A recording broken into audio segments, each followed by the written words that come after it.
नमस्कार दोस्तों, स्वागत है आप सभी का आपकी अपनी YouTube channel Sam class study में। साथियों, आज की इस वीडियो में यूपी पुलिस भर्ती परीक्षा में पूछे जाने वाले जीके जीएस के 38 अति महत्वपूर्ण प्रश्नों का प्रैक्टिस सेट लेकर के आया हूँ।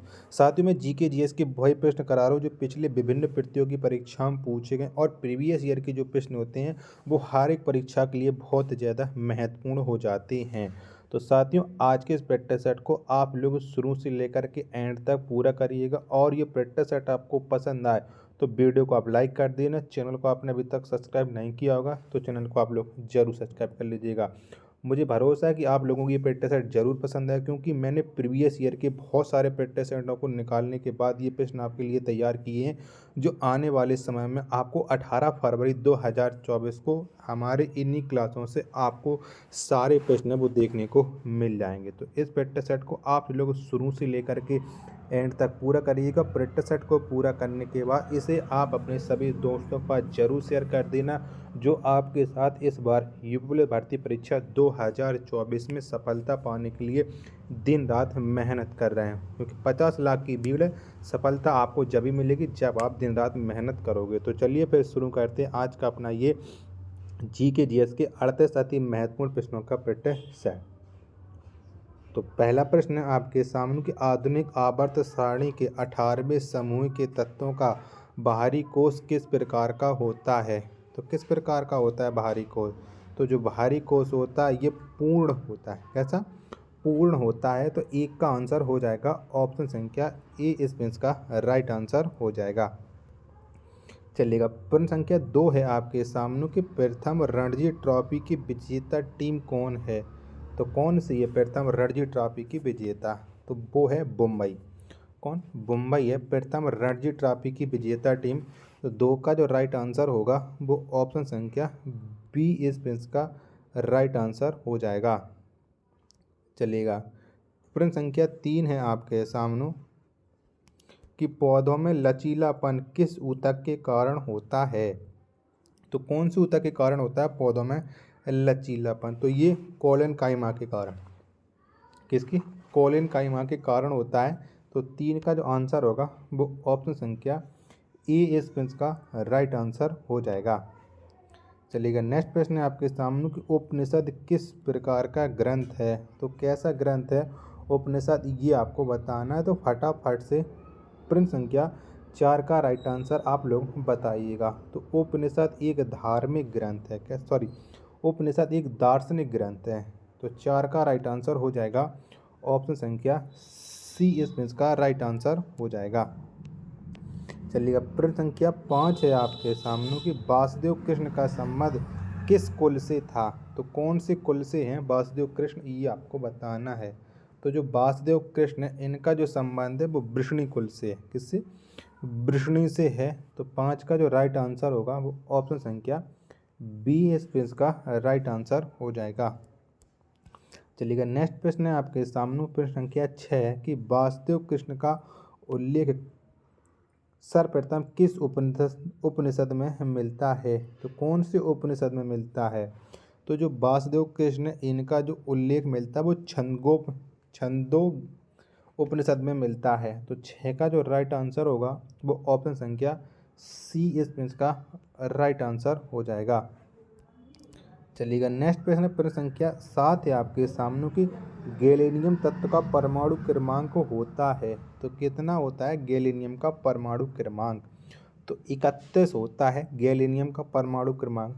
7 का राइट आंसर ऑप्शन संख्या सी, इसमें इसका राइट आंसर हो जाएगा। चलिएगा, अगला प्रश्न प्रश्न संख्या 8 है आपके सामने कि हॉर्नबिल उत्सव किस राज्य में मनाया जाता है।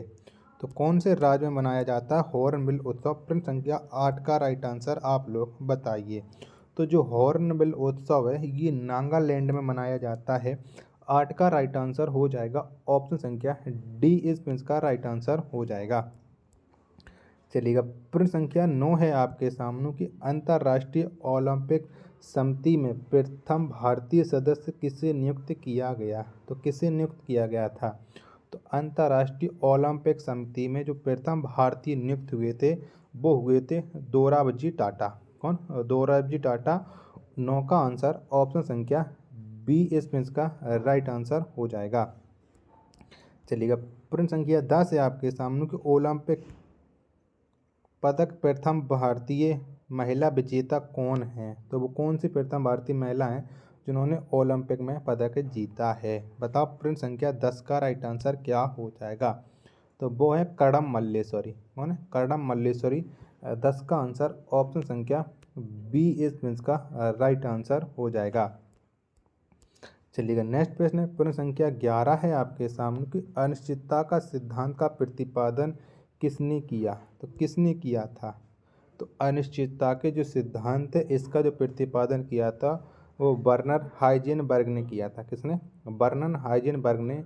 11 का जो आंसर होगा वो ऑप्शन संख्या बी इसका राइट आंसर हो जाएगा।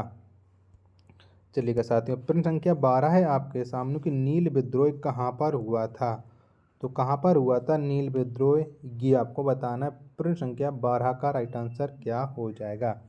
तो जो नील विद्रोह है ये पश्चिम बंगाल में हुआ था। 12 का राइट आंसर ऑप्शन संख्या डी इसका राइट आंसर हो जाएगा। चलिए अगला प्रश्न है प्रश्न संख्या 13 है आपके सामने कि ओलंपिक पदक विजेता प्रथम भारतीय महिला पहलवान कौन है। तो कौन सी वो महिला पहलवान है जिन्होंने प्रथम ओलंपिक पदक जीता था। प्रश्न संख्या 13 का राइट आंसर क्या हो जाएगा। तो वो है साक्षी मलिक। कौन है? साक्षी मलिक। 13 का आंसर ऑप्शन संख्या बी इसमें इसका राइट आंसर हो जाएगा। चलिएगा, प्रश्न संख्या 14 है आपके सामने कि बोधिसत्व का संबंध किस धर्म से है। तो कौन से धर्म से है ये बताना है। तो जो बोधिसत्व और इसका जो संबंध है वो बौद्ध धर्म से है। प्रश्न संख्या 14 का राइट आंसर हो जाएगा ऑप्शन संख्या डी इसमें इसका राइट आंसर हो जाएगा।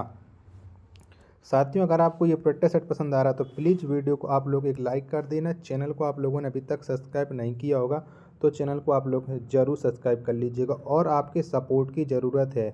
आप लोग सपोर्ट करते रहिएगा और मेरी मेहनत आप लोगों को लिए लगातार जारी है। तो बस आपके थोड़े से सपोर्ट का इंतज़ार रहता है क्योंकि आप लोग सपोर्ट नहीं कर रहे हो।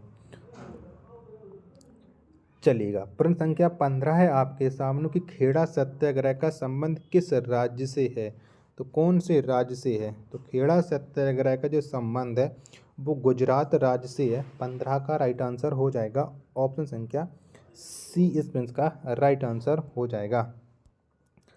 प्रश्न संख्या 16 है आपके सामने कि भारतीय वन्यजीव संरक्षण अधिनियम कब लागू किया गया। तो कब लागू हुआ था भारतीय वन्यजीव संरक्षण। तो ये लागू हुआ था 1972 में।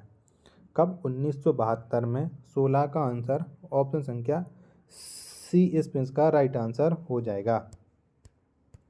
चलिएगा, नेक्स्ट प्रश्न है प्रश्न संख्या 17 आपके सामने कि पागलपंथी सत्याग्रह का संबंध किस राज्य से है। तो कौन से राज्य से ये आपको बताना है। तो जो पागलपंथी सत्याग्रह और इसका संबंध है पश्चिम बंगाल राज्य से। 17 का राइट आंसर ऑप्शन संख्या डी इसमें का राइट आंसर हो जाएगा। चलिएगा, अगला प्रश्न है प्रश्न संख्या 18 है आपके सामने कि लोकसभा में अविश्वास प्रस्ताव पहली बार कब लाया गया। तो कब लाया गया था लोकसभा में पहली बार अविश्वास प्रस्ताव। तो इसे लाया गया था 1963 में। 1963 में। तो 18 का जो राइट आंसर होगा वो ऑप्शन संख्या सी इसमें का राइट आंसर हो जाएगा। चलिए अगला प्रश्न है प्रश्न संख्या 19 है आपके सामने कि बृहत संहिता के लेखक कौन हैं। तो कौन है बृहत संहिता के लेखक ये आपको बताना है। प्रश्न संख्या 19 का राइट आंसर क्या हो जाएगा। तो बृहत संहिता इसके जो लेखक हैं वो 12 मिहिर हैं। कौन? 12 मिहिर। 19 का आंसर ऑप्शन संख्या ए इसका राइट आंसर हो जाएगा। चलिएगा, नेक्स्ट प्रश्न है प्रश्न संख्या 21 है आपके सामने कि फॉल्स स्टार्ट शब्द का संबंध किस खेल से है। तो कौन से खेल से है। तो जो फॉल्स स्टार्ट शब्द है और इसका जो संबंध है वो एथलेटिक्स से है। किससे? एथलेटिक्स से। 20 का आंसर ऑप्शन संख्या बी इसमें का राइट आंसर हो जाएगा। चलिएगा, प्रश्न संख्या 21 है आपके सामने कि नोक रेक बायोस्फीयर रिजर्व किस राज्य में है? तो कौन से राज्य में? नोकरेक बायोस्फीयर रिजर्व, तो ये है सिक्किम में। कहाँ पर है? सिक्किम में है। तो 21 का जो आंसर होगा वो ऑप्शन संख्या बी इसमें इसका राइट आंसर हो जाएगा। चलिएगा, प्रश्न संख्या 22 है आपके सामने कि शालीमार बाग उद्यान कहाँ पर स्थित है? तो कौन से शहर में है शालीमार बाग, ये आपको बताना है। तो ये है श्रीनगर में। कहाँ पर? श्रीनगर में है। 22 का राइट आंसर हो जाएगा ऑप्शन संख्या बी इसमें इसका राइट आंसर हो जाएगा। चलिए अगला प्रश्न संख्या 23 है आपके सामने कि पंढरपुर शहर किस नदी के किनारे स्थित है? तो कौन सी नदी के किनारे स्थित है पंढरपुर शहर? तो ये जो शहर है ये स्थित है भीमा नदी के तट पर। 23 का आंसर ऑप्शन संख्या सी इसमें इसका राइट आंसर हो जाएगा। नेक्स्ट प्रश्न संख्या 24 है आपके सामने कि रामागुंडम ताप बिजली संयंत्र किस राज्य में स्थित है? तो कौन से राज्य में है? तो जो रामागुंडम ताप बिजली संयंत्र है ये आंध्र प्रदेश में है। 24 का राइट आंसर ऑप्शन संख्या डी इसमें इसका राइट आंसर हो जाएगा। चलिएगा, प्रश्न संख्या 25 है आपके सामने कि भारत में शुष्क खेती के सबसे प्रमुख फसल कौन है? तो कौन सी है? बताओ, प्रश्न संख्या 25 का राइट आंसर क्या हो जाएगा? तो भारत में शुष्क खेती की जो सबसे प्रमुख फसल है वो है बाजरा। क्या है? बाजरा है। 25 का राइट आंसर ऑप्शन संख्या सी इसमें इसका राइट आंसर हो जाएगा। अगला प्रश्न संख्या 26 है आपके सामने कि शिवनाथ किसकी सहायक नदी है? तो किसकी सहायक नदी है शिवनाथ, ये आपको बताना है। प्रश्न संख्या 26 का राइट आंसर क्या हो जाएगा? तो शिवनाथ ये महानदी की सहायक नदी है। 26 का आंसर ऑप्शन संख्या ए इसका राइट आंसर हो जाएगा। चलिएगा, नेक्स्ट प्रश्न संख्या 27 है आपके सामने कि भीमा परियोजना किस नदी पर स्थित है? तो कौन सी नदी पर है भीमा परियोजना, ये आपको बताना है। तो जो भीमा परियोजना है ये पावना नदी पर है। किस पर? पावना पर है। 27 का आंसर ऑप्शन संख्या डी इसका राइट आंसर हो जाएगा। चलिए अगला प्रश्न संख्या 28 है आपके सामने कि पोचमपाद परियोजना किस नदी पर स्थित है? तो कौन सी नदी पर है ये पोचमपाद परियोजना? तो जो पोचमपाद परियोजना है ये गोदावरी नदी पर है। 28 का आंसर ऑप्शन संख्या सी इसका राइट आंसर हो जाएगा। चलिएगा, प्रश्न संख्या 29 है अब आपके सामने है कि अमृत धारा जलप्रपात किस राज्य में स्थित है? तो कौन से राज्य में है अमृत धारा जलप्रपात? तो ये स्थित है छत्तीसगढ़ में। 29 का आंसर ऑप्शन संख्या बी इसका राइट आंसर हो जाएगा। साथियों, अगर आपको ये प्रैक्टिस सेट पसंद आ रहा है तो प्लीज़ वीडियो को आप लोग एक लाइक, कमेंट और चैनल को सब्सक्राइब करना ना भूलें। थोड़ा सा सपोर्ट करते रहिएगा जिससे चैनल से आपको और बेहतरीन कंटेंट प्रोवाइड कराने की कोशिश की जाएगी। जब आप लोग शेयर करते रहोगे तो बहुत अच्छा लगता है कि हाँ मेरी मेहनत है जो आप लोगों को पसंद आ रही है। प्रश्न संख्या 30 है आपके सामने कि बोरी वन्यजीव अभयारण्य किस राज्य में अवस्थित है? तो कौन से राज्य में है ये बोरी वन्यजीव अभयारण्य? प्रश्न संख्या 30 का राइट आंसर क्या हो जाएगा? तो ये मध्य प्रदेश राज्य में है। प्रश्न संख्या 30 का राइट आंसर ऑप्शन संख्या डी इसमें इसका राइट आंसर हो जाएगा। चलिएगा, प्रश्न संख्या 31 है अब आपके सामने है कि सुनामी किस भाषा से ली गई है? तो जो सुनामी शब्द है ये कौन सी भाषा से लिया गया? प्रश्न संख्या 31 का राइट आंसर क्या हो जाएगा?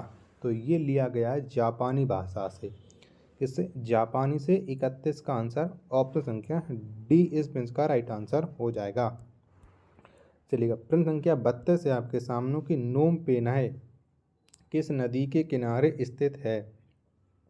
तो कौन सी नदी के किनारे स्थित है नोम पेन्हाए? तो ये स्थित है मेकोंग नदी के किनारे। 32 का राइट आंसर हो जाएगा ऑप्शन संख्या डी इसका राइट आंसर हो जाएगा। चलिएगा, प्रश्न संख्या 33 है आपके सामने कि इंदिरा गांधी राष्ट्रीय मानव संग्रहालय कहाँ पर स्थित है? तो कहाँ पर है? तो जो इंदिरा गांधी राष्ट्रीय मानव संग्रहालय है ये भोपाल में स्थित है। कहाँ पर है? भोपाल में। 33 का आंसर ऑप्शन संख्या डी इसका राइट आंसर हो जाएगा। चलिएगा, नेक्स्ट प्रश्न प्रश्न संख्या 34 है आपके सामने कि आधुनिक क्रिकेट का जनक किसे माना जाता है। तो किसे मानते हैं हम आधुनिक क्रिकेट का जनक। तो WG ग्रेस, किसे WG ग्रेस को मानते हैं हम आधुनिक क्रिकेट का जनक। तो 34 का आंसर ऑप्शन संख्या ए इसका राइट आंसर हो जाएगा। चलिएगा प्रश्न संख्या 35 है आपके सामने कि एक दिवसीय क्रिकेट का जनक किसे माना जाता है। तो किसे मानते हैं हम एक दिवसीय यानी ODI का जनक यानी वनडे क्रिकेट का। तो ये कैरी पेकर को, किसे कैरी पेकर को 35 का आंसर ऑप्शन संख्या ए इसका राइट आंसर हो जाएगा। चलिएगा प्रश्न संख्या 36 है आपके सामने कि भारतीय अर्थशास्त्र संस्थान कहाँ पर स्थित है। तो कहाँ पर है भारतीय अर्थशास्त्र संस्थान। तो ये स्थित है हैदराबाद में। कहाँ पर, हैदराबाद में। 36 का आंसर ऑप्शन संख्या बी इसका राइट आंसर हो जाएगा। चलिए प्रश्न संख्या 37 है आपके सामने कि सुल्तान अजलन शाह कप का संबंध किस खेल से है। तो कौन से खेल से इसका संबंध ये आपको बताना है। तो सुल्तान अजलन शाह कप इसका जो संबंध है वो हॉकी से है। 37 का आंसर ऑप्शन संख्या बी इसका राइट आंसर हो जाएगा। चलिएगा प्रश्न संख्या 38 और लास्ट प्रश्न है आज के सेट का कि बीजक किसकी रचना है। बताओ फटाफट से, बीजक किसकी रचना है। तो जो बीजक है ये कबीर की रचना है। 38 का आंसर ऑप्शन संख्या ए इसका राइट आंसर हो जाएगा। तो साथियों अगर आपको ये प्रैक्टिस सेट पसंद आया हो तो वीडियो को आप लोग एक लाइक कर देना। चैनल को आपने अभी तक सब्सक्राइब नहीं किया होगा तो चैनल को आप लोग जरूर सब्सक्राइब कर लेना। मिलते हैं अपन नेक्स्ट वीडियो में, तब तक के लिए धन्यवाद। जय हिंद मेरे प्यारे साथियों।